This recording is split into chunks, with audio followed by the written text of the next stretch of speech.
Hello again, you lovely people. Hope you're well wherever you are. Good day, good night, good morning, good afternoon. Whether you're on the bike, walking the dog, on the treadmill, on the exercise bike, in the car, wherever you are, maybe even by the pool, by the beach, on holiday, because that's where my learned friend is. Yes, folks, another holiday for the Christie Meister General. Matt, calling Matt, where are you this week? I'm in Tenerife, Alex. We always go away June and July. Generally, we go to Glastonbury in June, but this year we didn't. There was no Glastonbury, so we went to Corfu. And this first week, some holidays, take my daughter away, meet up with my cousin and her cousins, and we're in Tenerife this week. It's been nice. I've kind of the freelance world means that I haven't strictly been completely offline, so I've been working most days, and I will do after I've recorded this. Got a little bit to do, but then the party generally starts about 12, 1 o'clock. Beautiful, beautiful, beautiful. And for those who are just listening in the traditional way, not watching on YouTube, Matt is wearing his England top, and as promised, I did say last week if Argentina won, then I would be wearing my Argentina top, which I am. But I feel a little guilty, I've got to say, only because, to be honest, in the semis and the final, they were such dirty dogs that it's difficult to wear this with any semblance of a straight face. My goodness me! Oh, they are absolute shite houses of the highest order, aren't they? They really are, yeah. I mean, I didn't think that England deserved anything out of the semi-final, to be brutally honest. I thought after 60 minutes, we were in with a shout of winning the whole thing. Then everything capitulated, and yeah, watched it with my wife and my daughter, and I just said afterwards, I said, well, at least it wasn't penalties. At least it wasn't a battling England performance, and there was a decision that went against us. We deserve to lose. But goodness me, the third, fourth playoff match, that was a delight. Loved every moment of that. Yeah, it was a cracker. I kind of thought England France might be the best final, actually. Now, you can't use that game as a barometer, but I think there was always the prospect of goals and a bit of chaos in the air should England and France meet. Obviously, in a meaningless match, it was just an exaggerated version of itself. So that was the football. We move on to the boxing. And this week, really, the theme is what can we expect? What have some of these once great, once good fighters, what do they have left? Really, that's the theme going all the way throughout this week, because Fury's back, then AJ's back, and then after a 3-year hiatus, Errol Spence is back as well. So that's very much the flavour, isn't it, Matt? What are we going to see? What can we expect? What are we right to expect from all of these fighters of former years, really? It's a good question. I think they're both, on paper, they're mismatches. Not the Spence Tim Tszyu fight necessarily. I think that's a incredibly tough fight for Errol Spence to come back to after 3 years out. The nature of the loss that sent him into that 3-year hiatus, the suggestion that for several months of those 3 years he wasn't really looking after himself. So one does wonder what Errol Spence is going to look like. I fear the worst for Errol Spence, in all honesty, in that fight. Joshua should win. I think the only kind of element of jeopardy there with Joshua is how is he going to be after what he's been through in the recent past, namely that horrific crash where he lost two of his best friends over in Nigeria. He appears to be giving off all the right smoke signals, but also we presume that Joshua, just because he says he's going to go out there and win by knockout, and he wants to win by knockout, we presume that Joshua has still got that in him. But take the car crash out of it as well, he did not look impressive against Jake Paul for large portions of that fight. And then his fight prior to that, which is approaching 2 years ago, he was knocked out by Daniel Dubois. So I suspect he will get the job done against Kristian Prenga. Tyson Fury against Mariusz Wach, as I said when it was announced, has all the ingredients to be an absolute howling bad stinker.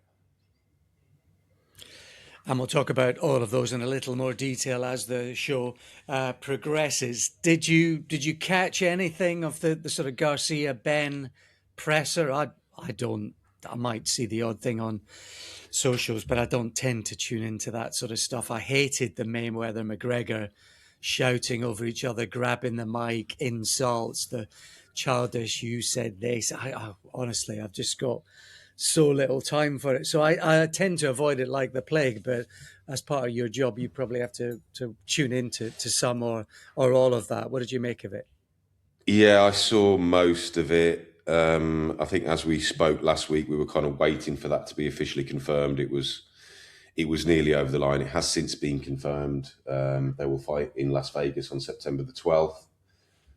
And do you know what I thought? And I often think this when I see press conferences like that and I see two characters like that. I'm not saying they're like it all the time. They're kind of already in warrior mode, have to appear harder than the other. And I do when I watch things like that. I just think, what am I doing with my life? Like championing this thuggery.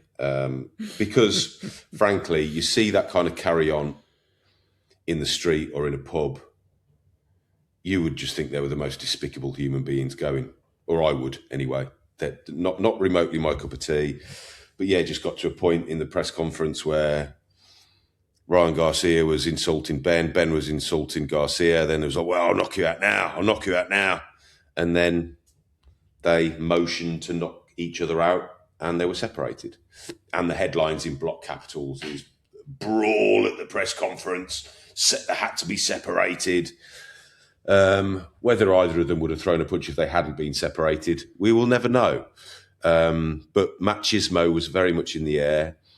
I think if I kind of take my personal feelings away from it, in that my personal feelings are, why are these two boxers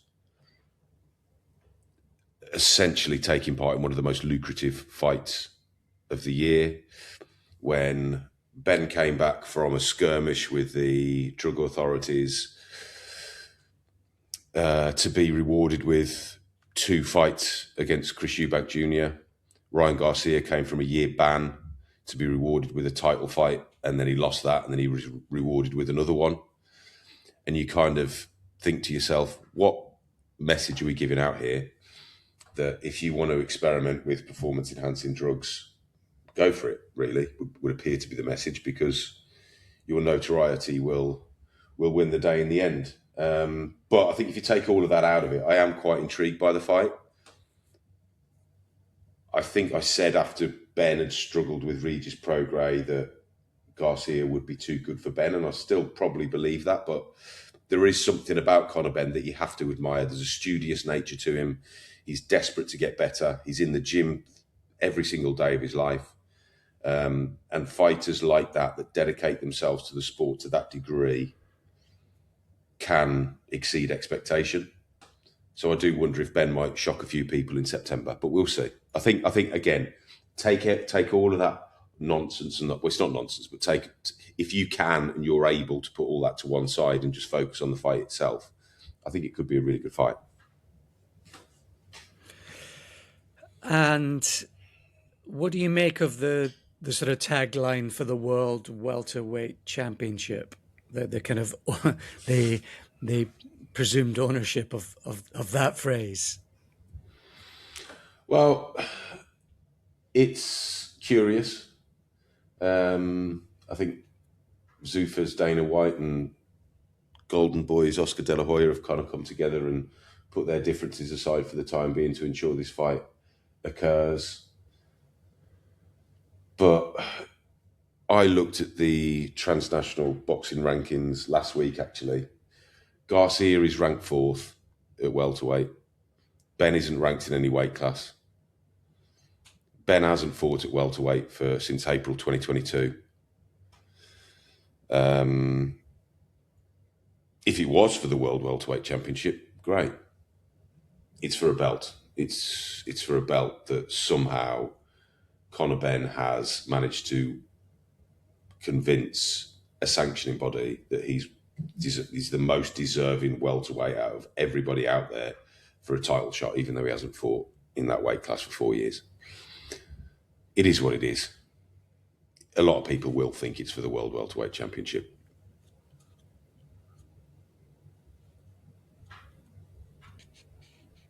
Yeah, it's a fairly spurious piece of marketing, isn't it? But for those who are not following the sport, it's probably misleading in extreme. See, Denzel Bentley's been upgraded to full champion. Now, obviously, it says a great deal about interims and the chaos that Janabek sort of created with his failed tests. And again, the drugs in sport. There's a whole lot assigned to that, and not winning your title in the ring. That's another thing I suppose you've got to say and consider. It wouldn't be the first Brit even to have done that. What you would say, if you just look at it purely from his point of view in a business and his career, as the champion now, it does mean next time he defends that belt, he gets the thick end of the purse. So it says a lot about all the other stuff, Matt, doesn't it, that we're so frustrated by with the sport. But just in pure personal terms about making a difference to Denzel Bentley, it does mean he can now earn more money. Yeah, and you could just go back and listen to an old podcast where Phil Rogers was interviewing Denzel Bentley, and his frustration at kind of being left on the sidelines, at not getting a fight, but still having to pay for presents at Christmas for his kids and everything else. You can't help but feel like this is a good story. This is Denzel Bentley deserves it. But I think, as you've said more than once in the past, and as you've just alluded to there, you do like to see a champion become a champion inside the ring. And I hope, for Denzel Bentley's sake, that when he does make that first defence, it's the first of several, as opposed to him then losing the belt in his first defence. But yeah, for purely looking at it at a human level, and from Denzel Bentley's point of view, you have to be pleased for him.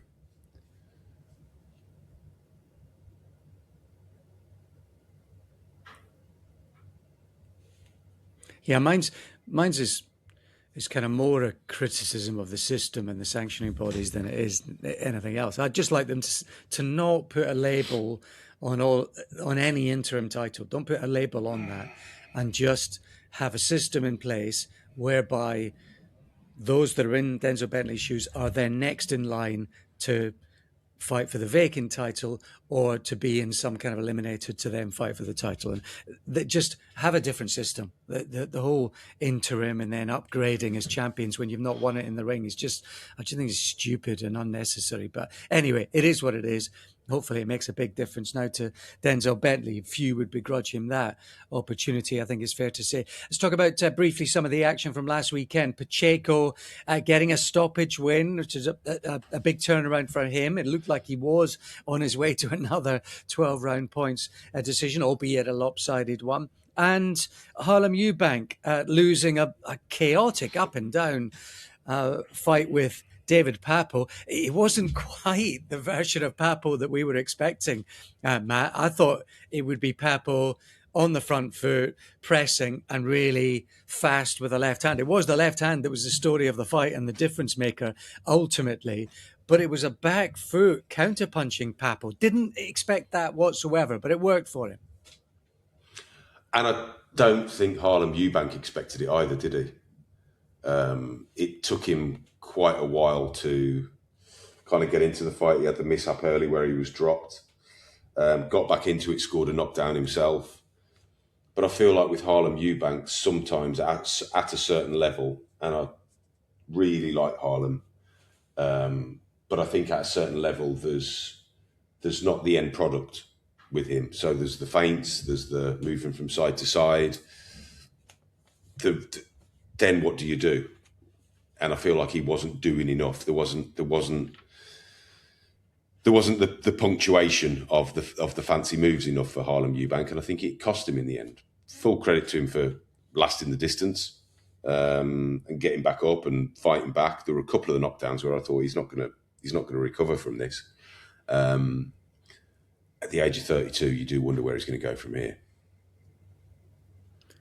Well, that's it. It wasn't a last chance saloon, really, more so for Papo at the age of 35. But you do feel that it is slipping down the ladder, isn't it? Or down the snake. As Papo takes a foot back up the ladder and one step closer to getting a rematch with Paro, is he? Yeah, very possibly. I think that's how it was being sold. And I thought he fought. I mean, I thought he was good against Liam Paro, and I just thought he was absolutely spot on against Harlem Eubank. His game plan was perfect, executed to the letter, and I thought Harlem Eubank was lacking in that regard. Yeah, it was, but I think when you, especially away from home, it shouldn't matter, but it does. When you're away from home, where you're relying on counter punching efficiency, you have to make sure that tells. Now, it did in the end. What was it? 4 knockdowns ultimately in 2 different rounds. So that was decisive, and it's maybe no surprise, although it's so competitive and up and down, that it ended up being a bit wide in his favour. I'm not sure Papa would necessarily box like that again, but it does show he's got a bit more to him, and he'd be really competitive against Paro. If that should be, it might be, it's another fight away, and he's another year older. What about Eubank? Where does that leave him? Is it context, or did he show, as some will say, that he can still maybe have a crack? He's still got the surname, hasn't he? He will still sell. He's still immensely popular, most certainly down on the South Coast. I also know what his ambition in the sport is. It's not to win a British title or a European title, which some will now say is his level. His ambition is to win a world belt. Now, I'm not saying that he won't get the chances, but I haven't spoke to him or contacted him. I will do so. I just wonder where his head is at now and how sobering that is. He could, as we spoke about last week with Jack Catterall, rightly or wrongly, in the aftermath, he was like, I was in that fight. It was stopped purely because of cuts, but I was in it. With this one, this might be a little bit harder to digest for him because he was in there for 12 rounds and he was beaten. He was fairly beaten, and I think he would admit that. I would be surprised, however, if that was the end for Harlem Eubank. I think we'll see him give it another go. Yeah, I mean, he ticked a load of boxes, Matt. I mean, the courage, the chin. I mean, as you said, 2 of those knockdowns, particularly one in the first, I thought they were finishers. I thought they were absolute knockout punches. So to come through that was remarkable, really. He was cut over both eyes, and that's really my issue, or the point that I would raise for him is Harlem Eubank is essentially a boxer. He's a mover, and I think Papo hits harder than his record suggests. We said that last week, that I think the left hand is really fast, but he's not necessarily renowned as a knockout artist. And to come out of that fight, cut over both eyes, marked up, I think for a guy like Harlem to be in that position at that level, I think that's quite a sobering picture to paint, really, for someone with his sort of movement, etc., that you end up essentially beat up and marked up. I don't think that's a particularly good look, but it is a very honest and fair and true reflection of levels, I think, ultimately. And that's the painful, brutal truth of it, Matt.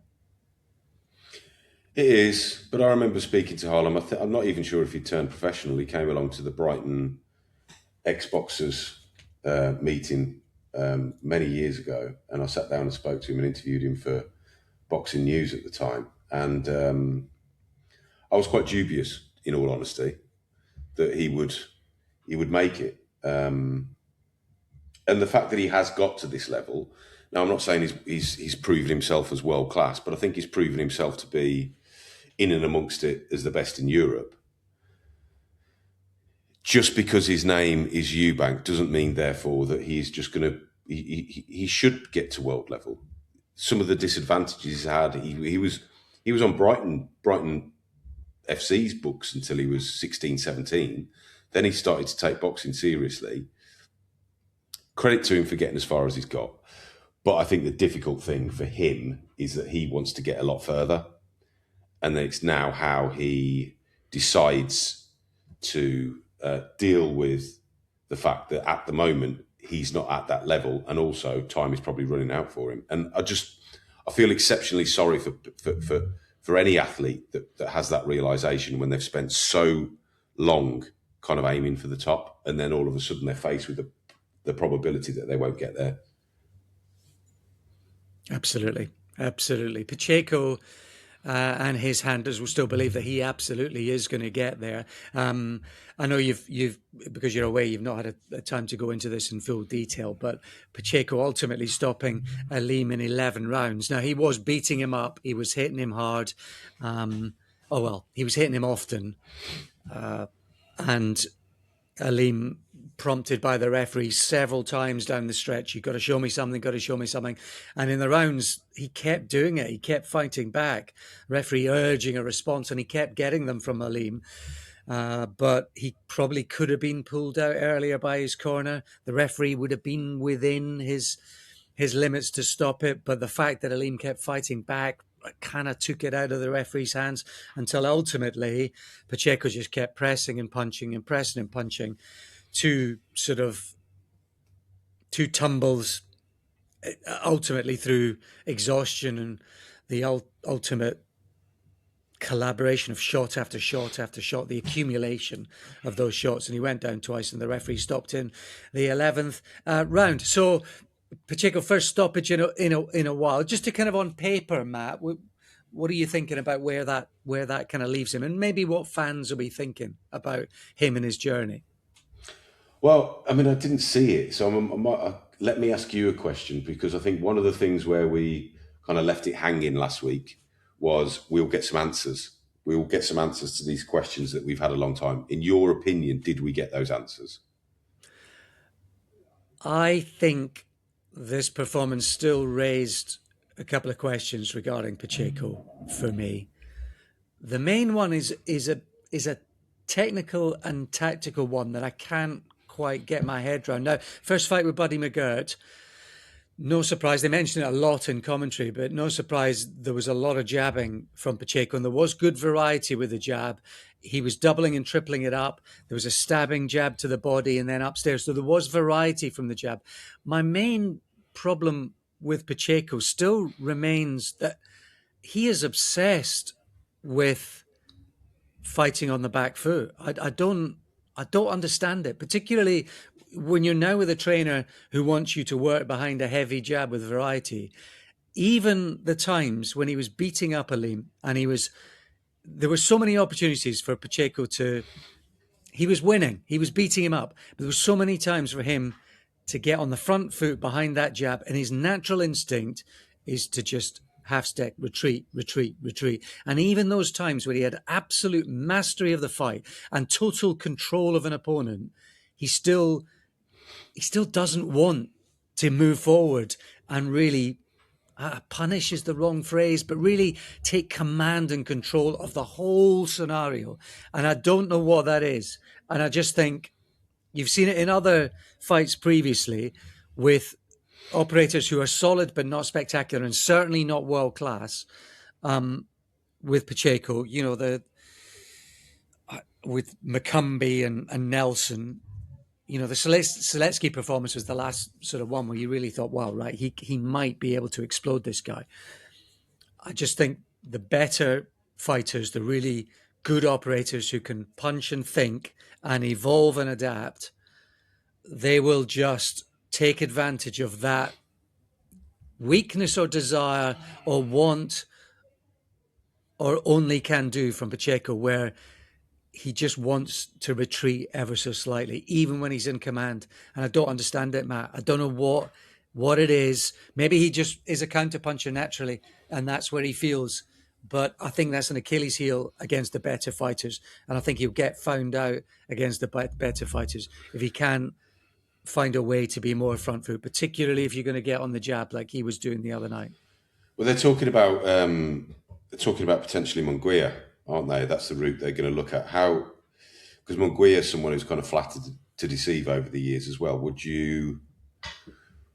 Munguia be too good for him? Do you think? I think Munguia's the type of guy.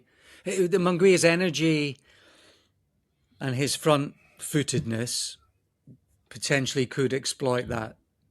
Now, he's probably more skillful than Munguia. He's probably slightly faster than Munguia. He's a bit cuter, cleverer than Munguia. So he might walk him onto a shot. But Munguia's got the style and the energy. You know, he's brimful of it, Munguia, isn't he?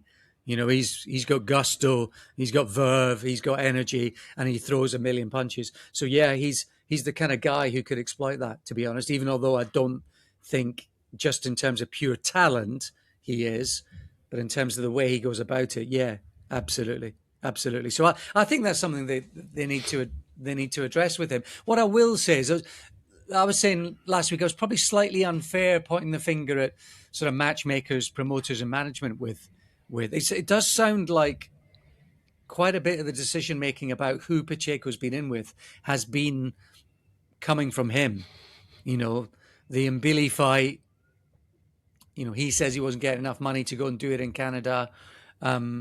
Shiraz, you know, timing's not quite right. So it sounds like maybe their hands have been slightly tied with Pacheco, and you have to respect that sort of one-eyed determination and stubbornness. The boxing's all about timing, Matt, isn't it? So you have to respect that in him, an element of carefulness, or maybe it's pragmatism, and maybe he's seen in the bigger picture better than all of us. To the outside, it looks like they are being very careful, and I think in a one-sided dominant performance at the weekend, I think you can still understand why. Yeah, I mean, if all of that is true and it is Pacheco who's kind of been putting the brakes on as opposed to people around him putting the brakes on, that would also explain some of the tentative performances, wouldn't it? But I suspect loads of fans will be like, oh, you've been so hard, you've been so harsh. He was dominant, Matt. He was very busy, he threw a lot of punches, body shots. He hurt Aleem repeatedly. He was kind of breaking him down, beating him up. I suppose the other thing you'd say is how hard does he punch? We'd have thought quite hard before, but I mean, he bombed shots off him all night, and really it was more or less exhaustion and the referee who stepped in rather than Pacheco knocking him out. So I think it's a fair question to ask about how hard he hits at that elite level or that world level. It's another thing to consider. It's just the willingness to retreat even in a fight that you're dominating. It's a red flag to me. It's a red flag to me as a neutral. But you go watch it and we'll come back next week, because I would suspect most people are fairly positive about that performance. And on balance, I am. Yeah, and I think, not to criticise you necessarily, but you were kind of downplaying Aleem last week, whereas I saw Aleem against Lester Martinez. Lester can most certainly bang. And Aleem was tough and went the distance with Lester Martinez. So when I woke up and saw that Pacheco had scored the stoppage in the 11th round, I thought that was going back to your first question, actually, before I turned it back onto you, on paper, I thought that was a really impressive result for him. Yeah, and that's maybe closer to the truth, is that Aleem was just outrageously tough and brave and courageous. I mean, outrageously. So that it may just maybe that as well factored in about everything else. But it's the willingness to retreat that I think is a red flag and a concern. But we'll see. You go watch that next week and we'll reconvene. Let's talk about the heavyweights then. You've got AJ against Prenga, and you've got Fury out in Thailand against Wach. What's the most important thing here? Is it going through the camp? Is it getting under the lights? Is it feeling a professional heavyweight again? What's the point of the exercise for AJ and for Fury? I don't think Fury would have had another fight after his comeback when he beat Mahmudov in April if Joshua had at that point said, yeah, okay, we'll fight in September. The timing of it is obviously to tie in with each other. I suspect there will be some kind of big announcement if both do as expected. For Joshua, I understand it more, given everything that he's been through, which we've spoke about at length in recent weeks. For Tyson Fury, I think Mariusz Wach is just a waste of time. It really is. I just do. The more I think about it, okay, it might be an interesting spectacle out in Thailand. We're hearing that he's already raised £250,000 for local charities and what have you. So if that is true and that £250,000 finds its way to local charities, then you have to say it's a worthwhile exercise. But in terms of a sporting spectacle, Tyson Fury, one of the self-professed greatest heavyweights in history, fighting a guy that is 46 years old, that has lost 7 of his last 10 fights and hasn't won a meaningful bout since about 2018. And even then you're stretching it a little bit by saying it was a meaningful bout in 2018. You do genuinely just think this is... it's exceptionally revealing that Tyson Fury doesn't want this to be broadcast. I'm not saying it's because he knows it's going to be a dreadful fight or because he hasn't trained. I'm not saying that, but he wouldn't have got away with it. I wouldn't. I suspect he doesn't want any fight to be broadcast, or he doesn't want all of that build-up. He doesn't want to have to deal with the media. But the fact that people around him have gone, okay, well, yeah, we just won't show it. It won't be on DAZN. It won't be on Netflix, apart from within his reality show. Kind of says it all about the appeal of this bout. A former world heavyweight champion who's still got ideas about ruling the world again, fighting someone as poor as Mariusz Wach, I think is just a waste of time. I really do. And I apologise if I'm offending anybody with that, but you're getting to a point now with Tyson Fury where it's just so noisy and tiresome and boring. But I still, from what I saw from Tyson Fury in April, was still one of the best heavyweights in the world. But this is just I don't even know. I don't even know what to describe it as. It's a glorified sparring session, isn't it? Surely that's all it possibly can be. But it wouldn't surprise me if Fury is complacent and this thing goes 10 rounds. Tom Ivers is out there for boxing scene, and I'm glad he is. There's not going to be many journalists out there, I wouldn't have thought. So I've said to him, go make the most of it, see what you can get, enjoy it. I suspect the fight will be a load of shit, but as a kind of experience for a journalist out in Thailand, kind of almost like a behind the closed doors event to see what's going on out there, I'd imagine it'll be a good assignment for him. But yeah, it's... I don't know. Not for me, really. I'll put it this way. I will not lose any sleep over the fact that I won't be able to watch it. So it's sort of marking time, keeping fit, going through a training camp, and it's a marketing opportunity maybe to tie up and promote a fight with Joshua in the coming months. For Joshua, it's a different exercise, isn't it, Matt? It's a mental exercise. I think for us, it shouldn't be revealing against a guy like Kristian Prenga. Before we talk about Joshua, I'll talk about Prenga. I think Lou DiBella described him as a sort of nightclub bouncer. What's the context for what Prenga, 20 knockouts out of 20, only lost once. What's the context for how good or poor or average he is? What does he represent? I mean, I've heard mixed reviews about Prenga. I've spoken to people that have been in the gym with him, and they said he can most certainly hit, but he's limited in terms of his technique and most certainly in terms of his experience at this level. And one would think that Joshua should go out there and do him in a round or two. It's a potential life-changing opportunity for Kristian Prenga.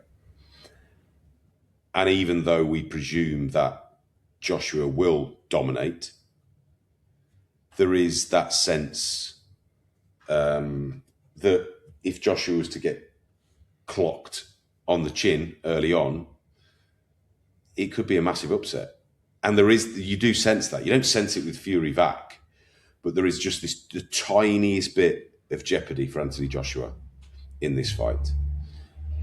But what I have heard that has impressed me is certain things that Joshua has been saying, in that he is completely dialed into boxing again in a way that he hasn't been for the best part of a decade.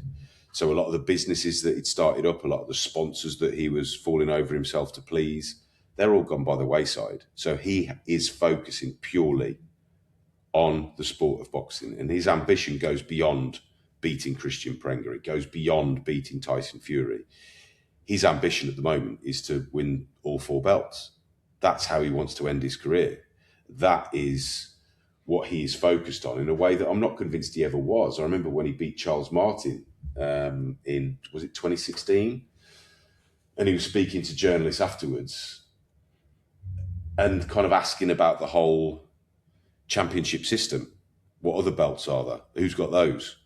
Whereas now he seems to just be on this mission to win all 4 belts. And frankly, it is a far more formidable lineup out there of champions than it was back then. And I do think at the age of 36 that Joshua is probably closer to the end of his career than he realises. I remember Thomas Hauser writing a piece after the Dubois fight saying that Anthony Joshua must retire now. He will never get it back. He's always going to be the same fighter. Now, from here on in, he has no option but to retire. And Thomas Hauser, who I speak to quite regularly, got a load of stick about that from Eddie Hearn, from various people. But just because Anthony Joshua is saying all the right things, just because he's been through what he's been through, and you kind of find yourself being drawn to this kind of romantic fairy tale that he's going to come back and he's going to be better than ever as a consequence, and that he's been galvanised by the experience. The fact of the matter is that Joshua hasn't looked like Anthony Joshua, the Joshua that we all were in awe of when he was on the way up. He hasn't looked like that Joshua for quite a long time. Now, I'm not saying he can't, but logic dictates that he won't. He won't look like that heavyweight again.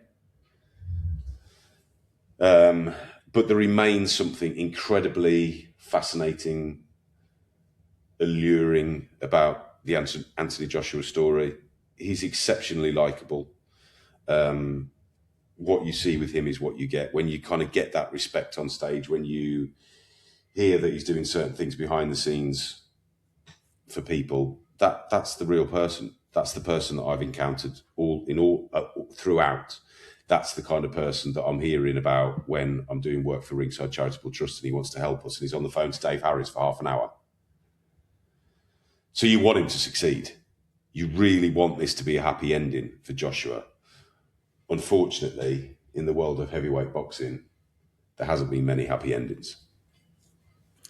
And more so in the heavyweight division when you're 36 and 37, which Joshua and Fury are right now. And for us, of course, looking at it as dispassionately as we possibly can, Matt, even you, his last 2 wins have been against non-boxers. He huffed and puffed against Jake Paul. And of course, he smashed Francis Ngannou, putting context on what it was that he represented in the boxing ring. In between those, he's been stopped by Daniel Dubois. And then you go back before Ngannou, and you had sort of Wallin, Helenius, and of course, the return against Jermaine Franklin. So how impressive was Joshua even 3-4 years ago when he was winning? Is the question I suppose fans would be asking. And therefore, if you take that to its logical conclusion, if he wasn't necessarily impressive 3-4 years ago, what kind of version of Joshua can we possibly expect at the age of 36? I don't know. And I don't think that Prenga necessarily poses any context for us. But that absolutely is the backdrop, Matt, isn't it? They're the two big questions. What version of Joshua can we expect? What version of Joshua are we likely to see? Or does it just not matter in this instance? Is it a different kind of exercise, really, entirely? I think it's a different kind of exercise. I think it's imperative that he looks good and he feels good in order for that Tyson Fury fight to be as intriguing and as appealing as it should be. I also wonder with Joshua, with the way that he in recent years he's gone from coach to coach to coach, as if he's kind of seeking something that may not be there. If he's seeking some kind of perfection in his fighting style that he just hasn't got within him, in that Ben Davison couldn't do it for him, and so he's moved on. He's moved on to kind of his idol, hasn't he? He's gone up to join up with Team Usyk. But interestingly, and again in an interview that I saw recently, what I did find refreshing is that he isn't trying to be Alexander Usyk. He's not trying to duplicate Alexander Usyk's skills. He's being influenced by Usyk's mindset and the power of the mind. He finds that really impressive. He says the strength and conditioning that they do in that gym, and not your kind of conventional strength and conditioning, but the things that they do in order to be strong throughout a 12-round fight. He says it's completely changed him. He would have no reason to lie about that. But whether Joshua has got the kind of inbuilt ring intelligence that I think if you are going to succeed when you get past 35 and beyond in boxing, you need that intelligence to be a little bit more canny, a little bit cuter, to adapt your game to your age. Whether he's got that within him, like a Bernard Hopkins, even a Manny Pacquiao, for example, whether he's got that within him, I'm not convinced. But we'll see. And we'll see. We probably won't this weekend. I do think he'll do a job on Prenga, but then it's Tyson Fury after that, isn't it? It is. Hamza's got a gimme on the undercard. Josh Kelly against the Jarkos, probably the best fight besides seeing AJ return, isn't it? On that one, it's the best match fight on the whole bill. I think Jarko could be quite tricky for Josh Kelly. The Hamza Shiraz fight, I think we mentioned it last week. It's an absolute farce. Yeah. It really is, and you know, I've seen Gustavo of the WBO. I've had a few exchanges with him on text, and he seems like a really good guy, and he will go out on the front foot battling people that are criticising him. But surely I just do not know how they can justify that fighter being in the top 10 when he lost a 6-rounder in April. I think it was on the undercard of the Tyson Fury fight. He lost a 6-rounder in April, and now he's got a world title fight. I'm sorry, that doesn't or shouldn't happen. It simply should not happen. It makes a mockery of the belts. It's exactly why people like Zuffa and Dana White have got frustrated with the sport over the years and think they could just come in and just reshape the system. And frankly, it's probably why someone should. This kind of nonsense, particularly after the fight that Shiraz had to win the belt. So he's going to be a world champion. He's going to have won 2 fights, as he's going to have won a fight to win the championship, that he's going to defend the championship. He's had 2-0 as a world champion, and neither of the opponents should have been anywhere near world level. So that's a farce. And while I'm on my high horse, why is this a pay-per-view? Why is all of this a pay-per-view? I understand that Joshua is one of the most marketable fighters on the planet. But no, he's fighting Kristian Prenga. Why are DAZN? How can they justify this as a pay-per-view? And again, it goes back to, I think, what I said last week. They've got to provide so many pay-per-views to justify that premium membership. So you stick Anthony Joshua's name on a bill, and it's going to be a pay-per-view automatically. But pay-per-view, this isn't what it was for. It wasn't. I'm sorry. Game changed. Or not. More of the same. Yeah, they've just created an animal, haven't they, with the tiered subscription. So yeah, that's it. Unfortunately, they've created a landscape that is exactly what they were hoping not to do in the very first place. So it's just got worse. Yeah, but it's the tiered subscription, because they just have to put content in there now. So ultimately, Yeah, I mean, I just think if the point of the exercise, which it appears to be, given they're both fighting on the same weekend, is to kind of build momentum towards the fight, both camps have got this all wrong. Well, not camps. I'm not blaming it on trainers or anything like that. But you've got Joshua on pay-per-view, which, I'm sorry, even with Anthony Joshua's name attached to it, you are not suddenly going to get loads of average Joes off the street suddenly working out how to get a DAZN subscription and then paying even more on top of it to watch Joshua. And Tyson Fury's fight isn't on.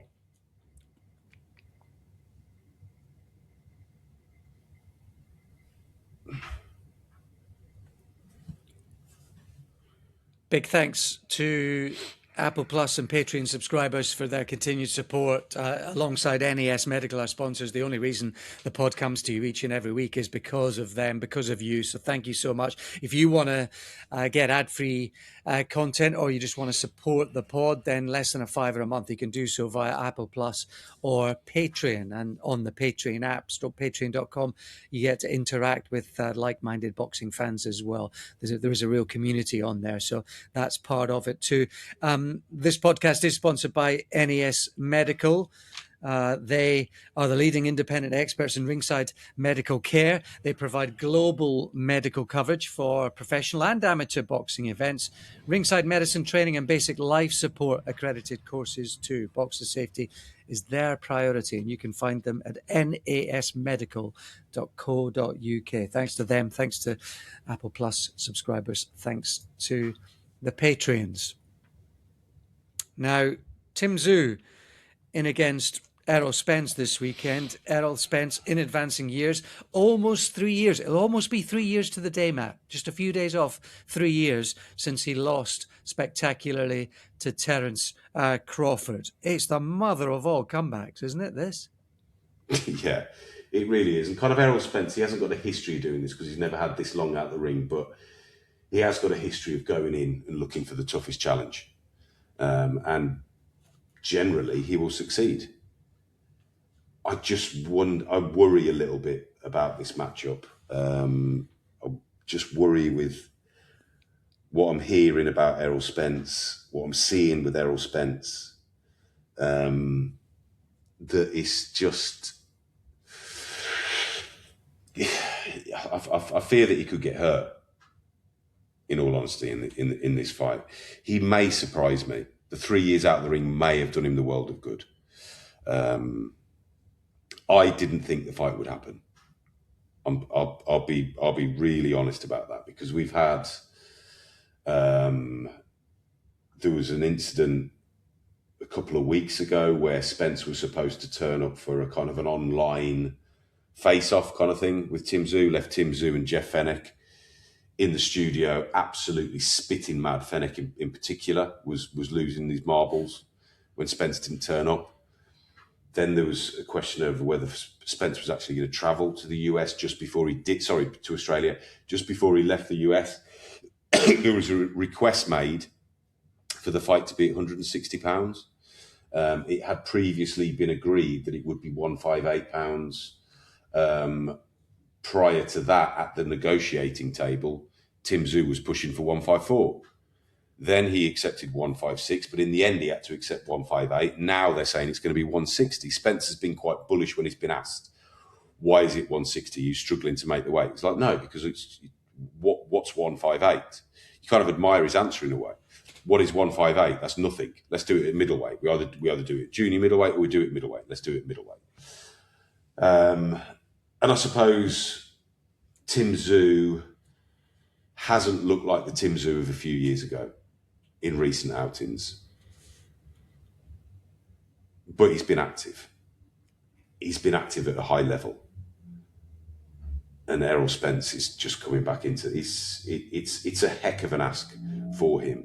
The fact he's accepted it, the fact he's out in Australia, do it in Tim Tszyu's backyard, I think says a lot about Errol Spence and his mindset. But I do think, and there was footage going around as well of Spence in the gym, and he just didn't look quite right. So I would be picking Tim Tszyu to win this, and I think he'll stop him. I do think he'll stop Errol Spence. I think he's the bookie's favourite, Spence, for this one. Is he? Yeah. Would 80-90% of the old Spence be good enough? Well, this is the thing, isn't it? What 80-90% of the Spence that lost to Terence Crawford? No. So what do you go back to when he beat Ugas? Was that 2022? Yep. So we have to go back 4 years to get some semblance of the best of Errol Spence. Yeah, I mean, if he was 90% of that, he might be able to win a decision. And I'm not saying Tim Tszyu is a monster, but that long out of the ring, that high up in weight, 36 years old, long career behind him, hasn't always looked after himself outside the ring. Something about the way even his speech is bothering me a little bit. And I know he's never really been crisp and clear, but there is something about his speech that's bothering me in some of the interviews that I'm hearing with Errol Spence. So I'm sure he'll be looked after out there. He may well surprise me, because at his best, Errol Spence was something else. He was one of the best fighters pound for pound, Errol Spence, no question. And we didn't see that Errol Spence against Terence Crawford. And we know, or we're told, that things were not right in the build-up to the Terence Crawford fight. So we're told all of that. So we'll see. We'll see. Full credit to him again. Full credit to him for going through with it. Yeah, the betting's actually changed overnight. So yesterday, they're now pick'em 10 to 11, 5 to 6 each of two. So just a shade of odds on. So it's a pick'em now. It was Errol Spence favourite, and Tim Tszyu was 6-4 yesterday. So that's changed overnight. That's now Tuesday, late morning, lunchtime on Tuesday. So it's now a pick'em. I mean, before Spence beats Tszyu anyway, anytime, always. But coming back after 3 years, yeah, I mean, I think Tszyu's so beatable, but he's big, strong, fit. And if there are issues with Spence, whether it's his previous injuries or, yeah, you sort of feel Tszyu might get it done. I think Liam Wilson's got a squeak against Stephen Fulton. And I can't believe I'm saying that, because a few years ago, you wouldn't have thought they were in the same parish. But Fulton's he's not quite sparkling, is he? And slightly regressive, his form lines. And, Wilson's not bad. He's about a 4-1 poke. I sort of think Wilson's got a squeak in that one at 4-1, but Tim Tszyu might be a bet. I can't believe I'm saying it, but that'll be one for the comeback stories if Errol Spence can do that this weekend. Just one of several fights available to you one way or another. And we'll speak to you again next week when Matt's back from holiday. Is it time for a beer? 11:40. No, I'm gonna probably wait till about 5-ish today, to be honest. Maybe one-ish. Let's split the difference. Let's call it 5-1. Thanks to Matt. Thanks to you for tuning in and listening as well. We appreciate your continued support. And have a look at the Patreon Apple Plus if you can support in that way. And we'll speak to you again soon. Bye for now. Take care.